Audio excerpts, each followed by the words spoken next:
Hola electrofrikis, hoy vamos a hablar de algo fundamental en el mundo de la electricidad, el amperio. Probablemente lo has visto en baterías, fuentes de alimentación y componentes electrónicos, pero ¿qué significa realmente? El amperio o amp es la unidad de medida de la corriente eléctrica. En pocas palabras, mide cuánta carga eléctrica está fluyendo por un circuito en un segundo. Un amperio equivale a un flujo de 1 coulomb de carga por segundo. Imagina que los electrones son como gotas de agua que fluyen por una manguera. Cuanto más grande el flujo de agua, más corriente eléctrica hay. El voltaje sería como la presión de agua y la resistencia sería como el tamaño de la manguera. Vamos a medir la corriente en un circuito sencillo. Tomamos una fuente de 9 volts, una resistencia de 1 kΩ y un multímetro. Paso 1. Conectamos la fuente de 9 volts a la resistencia. Paso 2. Colocamos el multímetro en modo de medición de corriente y lo conectamos en serie con la resistencia.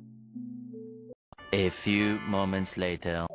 Paso 3. Observamos la lectura aproximadamente 9 mA, porque según la ley de Ohm, I es igual a B partido por R, es decir, 9 volts dividido 1000 ohm es igual a 0,009 amperes o 9 mA. Ahora que ya sabes qué es un amperio y cómo se mide en un circuito, si te ha gustado este video, dale like, suscríbete y déjame comentarios si quieres más explicaciones como esta. Nos vemos en el próximo video Electrofreak.